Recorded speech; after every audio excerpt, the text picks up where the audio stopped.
हाय friends, welcome back. SPK अकॅडमीमध्ये आपलं स्वागत आहे. मित्रांनो, आजच्या व्हिडिओमध्ये आपण ICDSची जी एक्झाम झाली होती त्या एक्झाममध्ये TCSने कशा प्रकारचे बुद्धिमत्ता व गणिताचे प्रश्न विचारले होते ते आपण या ठिकाणी आज सोडून घेऊया.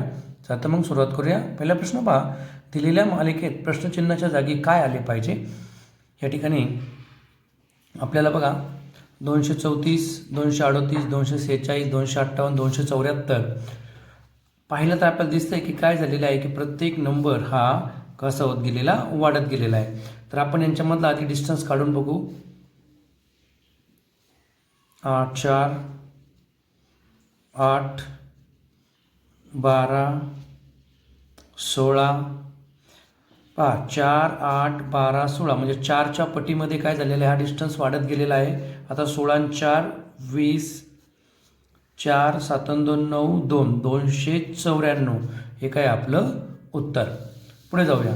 17 रुपये किमतीच्या साखरेला 12 रुपये प्रति किलो किमतीच्या साखरेमध्ये किती प्रमाणात मिसळले पाहिजे जेणेकरून त्या मिश्रणाची 19.8 रुपये प्रति दराने विक्री केल्यास 32% एवढा नफा होईल. मित्रांनो पहा, या गणितामध्ये आपल्याला दिलेले आहे विक्री किंमत, नफा किती होतोय 32%.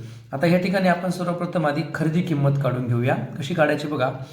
100 रुपयाची वस्तू 32% एवढ्या नफ्याने विकली म्हणजे 132 रुपयाला विकली आणि 19 रुपये 8 रुपयाची वस्तू विकली तर त्याची खरेदी किंमत माहीत नाही आहे. आपण काय करूया, ती खरेदी किंमत ह्या ठिकाणी काढून घेऊया. 100 गुणिले 198/132. आता मित्रांनो पहा, ह्या ठिकाणी दशांश चिन्ह, हे दशांश चिन्ह काढायचं असेल तर काय करावं लागेल आपल्याला, खाली 1 0 द्यावं लागेल. म्हणजे 100 गुणिले 198/1320. आता तुम्ही ह्या ठिकाणी पण करू शकला असतात. तुम्हाला समजण्यासाठी मी एक स्टेप वाढवली. 0 गेला, 0 गेला. आता आपण याला भाग जातो का बघूया. 2 18 खालीवरला 1, 2 18, बेसक 12 खालीवरला 1, बेसक 12, 11 9 99, 11 66, 32 6, सॉरी 3 2 6, 3 3 9, 2 2 5 10 म्हणजे उत्तर आलं 15. म्हणजे आपली खरेदी किंमत किती आलेली आहे 15. आता काय करायचं, ते 15 या ठिकाणी ठेवा. आता तुम्ही गणितामध्ये तुम्हाला दिसेल की जी किंमत जास्त आहे ती ह्या ठिकाणी मांडा 17 रुपये, जी कमी आहे ती ह्या ठिकाणी मांडा. आता यातला फरक काढा. 12, 15 आणि 3 12 आणि 15 आणि 2 17 म्हणजे 3/2.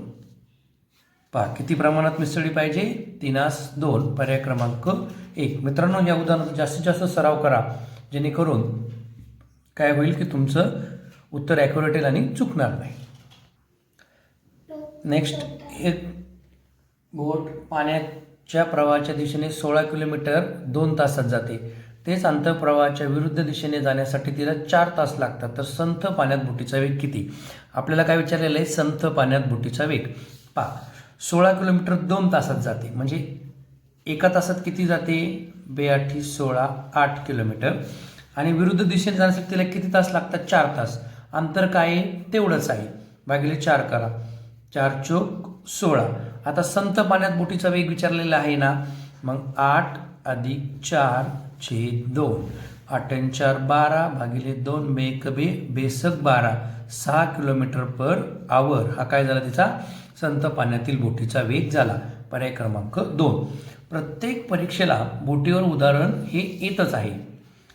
नेक्स्ट पहा, नातेसंबंधावर आहे. श्री अंशुलच्या पत्नीचा अंशुलच्या आईच्या मुलीच्या पतीच्या सासूशी काय नाते असेल. बघा, श्री अंशुल हा अंशुल आहे अंशुलच्या पत्नीचा, त्याची ही बायको, पत्नीचा, अंशुलच्या आईच्या, ही झाली अंशुलची आईच्या, मुलीच्या म्हणजे ही जी आई आहे हिची मुलगी म्हणजे अंशुलची कोण झाली, ती बहीण. इथं लिहूया आपण मुलगी. आईच्या मुलीच्या पती, मुलीचा पती, त्याच्या सासूशी काय नाते असेल. बघा, श्री अंशुलच्या पत्नीचा अंशुलच्या आईच्या मुलीच्या पतीच्या सासूशी काय नातं असेल? म्हणजे बघा, ही जी अंशूची बायको आहे त्याची ही आई कोण झाली? सासू. पुढे जाऊया. खालीलपैकी वेगळा गट ओळखा. आता ह्या ठिकाणी आपल्याला 4 ऑप्शन दिलेले आहेत, त्यापैकी वेगळा ओळखायचा आहे. तर आपण पाहूया EHD अशा पद्धतीने लिहून घेतले. आता बघा, ई नंतर H 1 2 3 तिसऱ्या नंबरवर आहे. H नंतर D 1 2 3 4 नंबरवर आहे. आता आपण दुसरा घेऊया ILG. ह्या ठिकाणी आय आहे 1 2 3 3 नंबरला L आला आहे. L नंतर G बघा रिटर्न यायचं आहे 1 2 3 4 5 नंबरला जी आहे. आता हे बघा, ह्या ठिकाणी 2 वेगवेगळे सापडलेत. आपण पुढे जाऊया. MPK.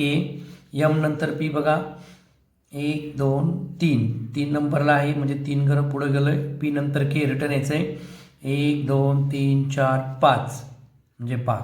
काय झाले? पहिला 3 दुसरा 5, पहिला 3 दुसरा 5. पर्याय क्रमांक 1 मध्ये बघा, पहिला 3 दुसरा 4, म्हणजे आपलं ESD हा काय आहे? वेगळा पर्याय आहे, विसंगत पर्याय आहे. दिलेल्या मालिकेच्या रिकाम्या जागी अनुक्रमे ठेवल्यास मालिका पूर्ण होईल असा अक्षरसंच निवडायचा. बघा, या ठिकाणी आपल्याला रिकाम्या जागा दिल्या आहेत. रिकाम्या जागामध्ये काय करायचं? आपल्याला अक्षरसंच निवडायचा, जो खाली पर्यायपैकी आहे. तर आता बघा, असं गणित जर आलं तर आधी मोजून घ्या. 1 2 3 4 5 6 7 8 9 10 11 12 13 14 15. म्हणजे आता आपल्याला काय 3 3चे समान गट केले आपण. मी ह्या ठिकाणी लिहून घेतो MN OM IM GQ ERM अशा पद्धतीने आपण लिहून घेतलेलं आहे. आता आपण पाहूया की आपल्याला कुठे सुराग भेटतोय ते पहा. आता इथे आलाय G, इथे आलाय E. पहा, हा E नंतर पुढे G, एक घर सोडून G, E एक घर सोडून G नंतर एक घर सोडून काय येईल पहा, E नंतर आला G, म्हणजे E एक घर पुढं G नंतर एक घर पुढं काय येईल बघा, E नंतर आला G नंतर एक घर पुढे I नंतर एक घर पुढे K, म्हणजे या ठिकाणी काय आला Kच्या पुढे एक घर नंतर M. पहा, इथे काय आला आहे आपला K. आता आपण पाहूया की पर्यायामध्ये जर पाहिलं तर 2 पर्याय दिसत आहेत की पहिला दुसऱ्यामध्ये K आहे, त्यामुळे आपल्याला दुसरा अक्षर शोधावं लागेल. आता इथे आहे N, इथं आहे O, NOPQR, म्हणजे पहिला आला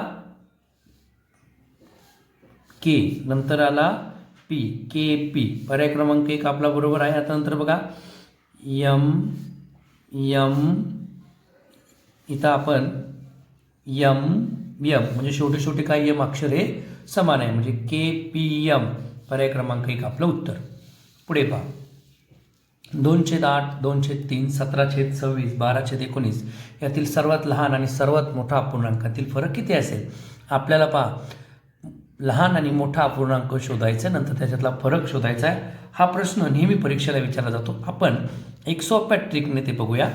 आता पहा, 2/8 2/3 17/26 12/19. आपण काय करूया, आधी ह्या अपूर्णांकामधला फरक काढून घेऊया. 2 आणि 6 8, 2 आणि 1 3, 17 आणि 9 26, 12 आणि 7 19, 6 1 9 7. आता यांचा आपल्याला काढायचा आहे लसावी. काय काढायचा? लसावी. 6 9 7 यांचा आपण काय काढून घेऊया? लसावी काढून घेऊया. 3 भाग देऊ. 3 2 6, 3 3 9, 7 7, 7 3 21, 21 2 42, 42 गुणिले 3 करू. 3 2 6, 4 3 12, 42 3 126. हा आलाय लसावी. आता मित्रांनो, ह्या ठिकाणी काय करायचं आहे आपल्याला की 126ला 6 ने 126ला भागल्यावर किती येतात पहा. 6 2 12, 6 1 6, 21 126 1 126. 9 ने भाग देऊया. 9 1 9, खाली उरले 3, 9 चौक 36, 14 126 भागिले 7 करूया. 7 1 7, खाली उरले 5, 7 8 56, 18. आता काय करायचं मित्रांनो, 21 126 14 18. तर यांनी काय करायचे, त्याच्या ह्या ज्या आपल्या अपूर्णांक आहेत याच्या अंशाला गुणायचे. पहा 21 दुने 42, पुढे 126 करूया. 6 दुने 12, 2 हातचा आला, 1 दुने 4 आणि 5, 1 252. त्यानंतर 17 गुणिले 14 आपण या ठिकाणी करून घेऊया. 17 दुने 34, 17 3 51, 17 चौक 68, 8 40 6, 17 1 17, 6 23, इथं आलं 238. त्यानंतर 18 गुणिले 12 करून घ्या, या ठिकाणी करूया. 12 8 96, 6 हातच्या आले 9, 12 1 12, 12 8 20 आणि 21 216. आता मित्रांनो 42 252 238 216 या ठिकाणी आलेले आहेत. म्हणजे 42 काय आहे आपले 2/8. म्हणजे सर्वात लहान अपूर्णांक काय आला आपला 2/8. सर्वात मोठा 252 2/3. आता आपल्याला विचारलंय की सर्वात लहान आणि सर्वात मोठा पूर्णांकातील फरक किती. तर आता बघा, सर्वात लहान 2/8, सर्वात मोठा 2/3. आता आपण काय करूया, फरक काढण्यासाठी तिरकस गुणाकार करूया. तर आपण 2/8 आधी घेऊ शकता किंवा 2/3 सुद्धा आधी घेऊ शकता. तर मी काय करतो, 2/3 वजा 2/8 असं घेतो, म्हणजे आपलं ऋणामध्ये उत्तर येणार नाही. 8 दुने 16, 3 दुने 6, 8 त्रिक 24. उत्तराला आपलं 10/24 पर्याय दिसतोय का, नाही आहे. म्हणजे आपल्याला काय करावं लागेल, तर अतिसंक्षिप्त रूप द्यावे लागेल. 2 पंचे 10, 2 1 2, 2 दुने 4, 5/, उत्तर आलं आपलं 12, पर्याय क्रमांक 1. मित्रांनो तुम्हाला सिस्टीम म्हणजे आपली जी पद्धत आहे ती थोडीशी मोठी वाटत असेल, पण जर तुम्ही सराव केला तर तुम्हाला अतिशय सोपं होऊन जाईल. कारण जर तुम्ही प्रत्येक छेदाने जर अंशाला भागत बसलात तर काय होतं, आपलं उत्तर वाढत चालतं, दशम चिन्हामध्ये येतं आणि आपला वेळ वाया जातो. त्यासाठी मी काय केलं बघा, हे सोप्या पद्धतीने तुम्हाला सांगितले. आधी काय करायचं, आपल्याला यांच्यातला फरक काढून घ्यायचा. फरक काढून घेतल्यानंतर ह्या फरकाचा लसावी या ठिकाणी काढायचा. लसावी काढल्यानंतर जो लसावी येईल त्या लसावीला काय करायचं, या फरकाने भाग द्यायचा. म्हणजे आपल्याला कळेल की कितीचा भाग जातो. ह्या ठिकाणी 21 आलं, ह्या 21ने अंशाला गुणा 42 आलं. 126ने 2ला गुणा अंशाला 252 आलं. 14 कारण आपण 9ने 126ला भाग दिला होता, त्या उत्तराला होतं 14. 14ने 17ला गुणलं, नंतर 19ने आपण 18ने आपण 12ला गुणलेलं आहे. त्यानंतर आपल्याला दिसेल की या ठिकाणी 42 252 238 216 हे उत्तर आलं होतं. त्यापैकी 42 हा काय झाला सर्वात लहान अपूर्णांक, तो म्हणजे आपला 2/8. आणि 252 झाला मोठा 2/3. मग 2/3 मधून आपण 2/8 मायनस केले, उत्तराला आपलं 5/12. 88 लिटर मिश्रणात दूध आणि पाण्याचे गुणोत्तर 5:3 आहे. हे गुणोत्तर एकास एक करण्यासाठी मिश्रणात किती लिटर पाणी ओतावे लागेल. मिश्रणावर आधारित गणित आहे. आपलं दूध आणि पाण्याचं गुणोत्तर आहे आपल्याला आधी दिलेलं 5:3. मिश्रण आहे 88 लिटर. आता मित्रांनो आपल्याला फक्त गुणोत्तर दिले 5:3, पण आपल्याला माहीत आहे का दूध किती पाणी किती. तर ते काढण्यासाठी या दोघांची बेरीज करा. 5 आणि 3 8. 8ने 88ला भागा, 8 1 1 8 1 1 11. आता ह्या 11ने जर 5ला गुणलं तर किती आलं 55. 11 3 33. म्हणजे दूध आहे आपलं 55 लिटर आणि पाणी आहे आपलं 33 लिटर. समजलं. इथं आपण दूध आणि पाणी काढलं. आता बघा, आधीचं गुणोत्तर होतं आपलं 5:3. नवीन गुणोत्तर आहे आपलं 1:1. आता ह्या ठिकाणी बघा, आपल्याला पाणी ओतायचं आहे. काय ओतायचं आहे, पाणी. याला असंच ठेवा. आता बघा, दूध किती पट झालंय 5 पट. किती पट झालंय 5 पट. गुणलं 5ने. आता याला सुद्धा कितीने गुणायचं आपल्याला 5ने. 5 1 5. आता आपण पाहिलं की दूध आहे तसंच आहे. दूध काय आहे तसंच आहे, पण पाणी काय झालंय 3 होतं 5 झालंय. आपण या ठिकाणी किती युनिट काढलाय? 1 युनिट म्हणजे 11. म्हणजे कितीचा फरक पडलाय 5 आणि 3 मध्ये? 2चा. 2ला 11 ने गुणा, 11 दुने 22. म्हणजे ह्या मिश्रणात किती लिटर पाणी ओतायचं आहे आपल्याला? 22 लिटर पाणी ओतावं लागेल. म्हणजे आपलं गुणोत्तर 1:1 येईल. नेक्स्ट गहाळ संख्या शोधायची आपल्याला. आता आपण पाहिलं की वर्गमुळामध्ये 10 अधिक वर्गमुळामध्ये 36 दिलेले आहे. आपल्याला उत्तर किती पाहिजे? 9 पाहिजे. आता आपण एक एक वर्गमूळ काढून घेऊ. 10 36 वर्गमूळ किती आलं? 6 अधिक हा आपण आहे तसंच ठेवूया थोडा वेळ. 18 अधिक वर्गमुळात किती? 10 आणि 6 16. तुमच्यासाठी मी काय करतो तर स्टेप बाय स्टेप लिहितो, नाही तर आपण डायरेक्ट केलं असतं. 16 अधिक हे आहे तसंच ठेवून दिले आपण. 16चं वर्गमूळ किती आलं? 4 अधिक वर्गमुळात 18 अधिक वर्गमूळ बरोबर 9. आता पहा मित्रांनो, आपल्याला उत्तर किती पाहिजे? 9 पाहिजे. आपल्याला एक उत्तर भेटले 4. 9 मधून 4 गेलं किती उरतात? 5. तर आता मला सांगा या ठिकाणी आपल्याला अशी कोणती संख्या घ्यावी लागेल की ज्याचं वर्गमूळ आणि हे 18 यांची बेरीज किती आला पाहिजे? 25 आली पाहिजे. पहा, आपण जर इथं 49 घेतले, वर्गमुळात 18, 49 वर्गमूळ 7, 18 7 25, 25 वर्गमूळ 5. म्हणजे 4 अधिक 5 बरोबर किती आले? 9. म्हणजेच वर्गमुळात किती आहेत? 49. पुढे पहा, एक मुलगा 12 किलोमीटर वेगाने शाळेत जातो. तो 11 किलोमीटर वेगाने परततो. त्याला शाळेत जाणे आणि परतणे या दोन्हीसाठी एकूण 6 तास लागतात. त्याचे घर आणि शाळा ह्यामधील अंतर किलोमीटरमध्ये आपल्याला काढायचे. पहा, अंतर काढायचे किलोमीटरमध्ये, वेग दिलाय किलोमीटर पर आवरमध्ये, वेळ दिलाय तासामध्ये. म्हणजे ह्या ठिकाणी सेकंद मिनिट करण्याची काही गरज नाही. पहा, तो जाण्याचा वेग आहे 12 किलोमीटर.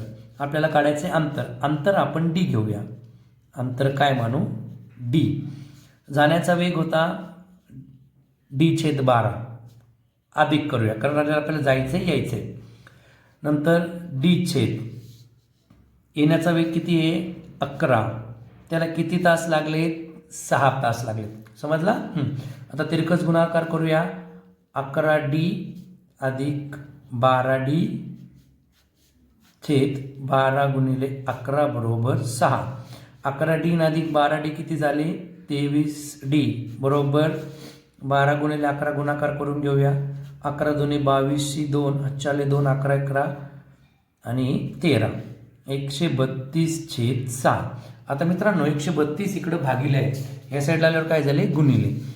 म्हणजे इथं उरलं 23d बरोबर 132 गुणिले 6 किंवा 6/132. आता यांचा गुणाकार करून घेऊया आपण पुन्हा एकदा. या ठिकाणी या 132 गुणिले 6, 6 दुने 12, 2 हातचाला 1, 7 18 19, 9 हातचाला 1, 6 1 6 आणि 792. म्हणजे 23d बरोबर आलेत आपले 792.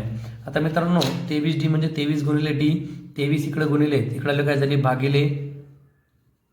तर 23ने 792ला भाग देऊया. तत्पूर्वी बघा 23 गुणिले 3 करून घेऊ. 3 त्रिक 9, 3 दुने 6, 23 गुणिले 4 करा, 4 त्रिक 12, हातचाला 1, 4 दुने 8 आणि 1 9 92. म्हणजे प्रत्येक पाडा पाठ करायला पाहिजे असं काही नाही. 23 1 23, 23 त्रिक 69, 79 मधून 69 गेले 10, वरतून घेतले 2, 23 चोक 92,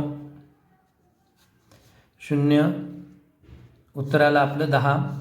पॉईंट वरतून घेतला 0, 23 चोक 92, 34.4 किलोमीटर काय आहे त्या घर आणि शाळेमधील अंतर. पर्याय क्रमांक 1. मित्रांनो आपण जर पाहिलं तर ह्या ठिकाणीच आपलं उत्तर आलं होतं, पण तरीसुद्धा आपण काय केलं की ॲक्युरन्सी येण्यासाठी पुन्हा त्याला भाग दिला. ज्यावेळेस आपल्याला पर्यायामध्ये असं दिसून येतं आणि जर याच्याशी रिलेटेड कोणताच पर्याय नसेल तर काय करायचं? लगेच त्या पर्यायाला क्लिक करायचं, म्हणजे आपला वेळ वाचतो. पुढचं गणित पहा. प्रश्नचिन्हाच्या जागी कोणती संख्या येईल आपल्याला असं विचारलेलं आहे. आपल्याला दिलेत 25, 24, 22, 19, 15, 10. मित्रांनो आपण जर पाहिलं तर काय झालेलं आहे? संख्या कमी कमी होत गेलेल्या आहेत. तर आपण काय करूया? पहा 25, 24 वजा 2, 22, 22 वजा 22 वजा 19 3, 19 वजा 15 4, 15 वजा 10 5, म्हणजे 1 2 3 4 5. मग इथे किती येणार 6. 10तून 6 गेले, उरलं उत्तर 4, म्हणजे पर्याय क्रमांक डी हे आपलं उत्तर आहे बघा. 4 6 5 4 3 2 1 अशा पद्धतीने काय झालेलं आहे, क्रम गेलेला आहे.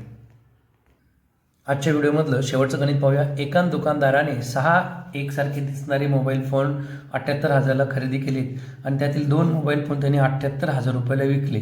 तर नफ्याची टक्केवारी शोधा. आपल्याला काय काढायचे, नफ्याची टक्केवारी. 6 दिसणारे फोन त्यांनी घेतले होते 78,000ला, म्हणजे आपल्याला काय करायचे, एका फोनची किंमत काढायची, म्हणून त्याला 6ने भागायचं. 6 एके 6, खाली उरला 1, 6 2 12, 6 त्रिक 18, 0 0 0 0 0 0, म्हणजे एका फोनची किंमत किती आली 13,000. त्याने किती फोन विकलेत, त्याने 2 विकलेत, 78,000ला विकलेत. आता ह्या 13,000ला जर आपण 2ने गुणलं, उत्तर येतं 26,000. जे 26,000 आपली काय झाली, ही खरेदी किंमत. म्हणजे 26,000चे फोन त्यांनी कितीला विकलेत, 78,000ला विकलेत. तर आपल्याला काय झालाय, नफा. ह्या 78,000मधून आपण 26,000 वजा करूया. 0 0 0 8 सांगितले 2, 52,000. नफा किती झालाय, 52,000. नफ्याची टक्केवारी विचारली, म्हणजे आपल्याला शेकडा नफा विचारलाय. शेकडा नफा आपल्याला सूत्र माहीत असेल तरी सांगतो. शेकडा नफा बरोबर नफा छेद खरेदी किंमत गुणिले 100. मित्रांनो, शेकडा नफा काढताना नफा असो किंवा तोटा असो, तो नेहमी आपण खरेदी किंमतीवर काढतो. नफा झालेला आहे आपल्याला या ठिकाणी 52,000. खरेदी किंमत होती 26,000 गुणिले 100. आता 0 0 कट झाले, 26 एके 26, 26 दुने 52, 0 0 0 0. आपलं उत्तर आलेलं आहे 200. म्हणजेच काय की नफ्याची टक्केवारी किती झालेली आहे, 200. म्हणजे या व्यवहारात त्याला 200% नफा झालेला आहे. मित्रांनो, असेच नवीन नवीन व्हिडिओ पाहण्यासाठी चॅनेलला सबस्क्राईब करा. व्हिडिओ आवडल्यास लाईक आणि शेअर करायला विसरू नका. धन्यवाद.